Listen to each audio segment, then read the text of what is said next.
euthanasia, and resuscitation. Every stage and period of life, even the period before the earthly life and the afterlife, is under the control of Allah subhanahu wa ta'ala. Blessed be He in whose hands is domination, and He over all things has power. He who created death and life, see, first death and after that comes life, that He may try which of you is best indeed. It means that this is the earthly life, the period of trials, how we take decisions according to our free will, how we act, and accordingly He will judge our intentions in the afterlife. But regarding that very interesting thought about first death and after that comes life, is another place saying like that: how can you reject the faith in Allah, seeing that you were without life, see, and He gave you life? Then will cause you to die, and will again bring you to life, and again to Him will you return.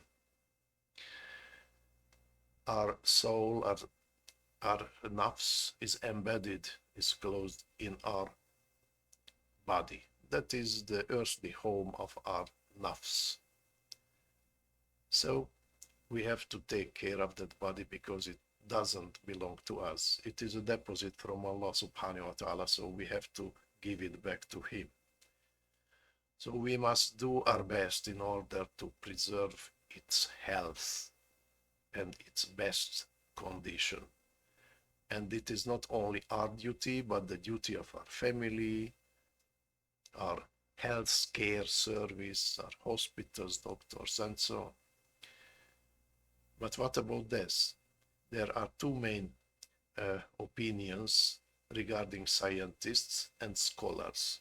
The scientists of the secular sciences are saying that the death is can be declared after the brain stops working.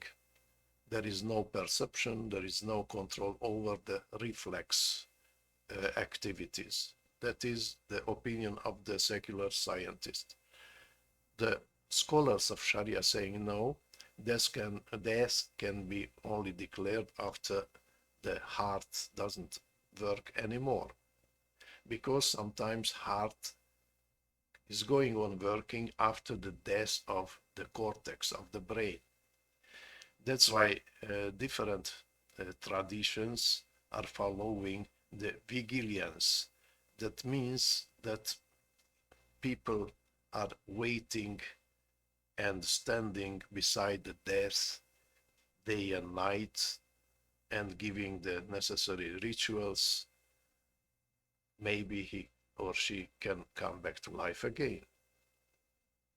This tradition comes from that concept that they wait until the heart will stop working. But what about the agony, the last phase of our life?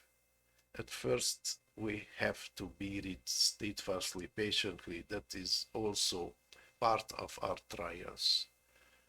But what doctors, physicians, hospital can do for us, according to the scholars of Sharia, they must do everything. They must wait and do everything to bring you back to life again. So there is no way to switch off the machines. But the other part of the scholar saying, no, there is a way to switch off the machine in case there is no hope that you return back. Your brain doesn't work anymore. There is no any reflex activity. There is only a machine what keeps your heart working, but nothing more, or several organs or lung or something else. And there is hopeless situation and you suffer. And you have no free will anymore, and there is no hope that your free will comes back. So there is a totally hopeless situation, there is a way to switch off. But don't be mistaken, this switch off is not the same situation when a conventional operation happens, and sometimes really can happen that the heart stops. In this case, they must bring you back to life with resuscitation, resuscitation in order to make your heart working again. It is a quite different stage and quite different situation. Don't be mistaken. Assalamu alaikum wa rahmatullahi ta'ala wa barakatuh.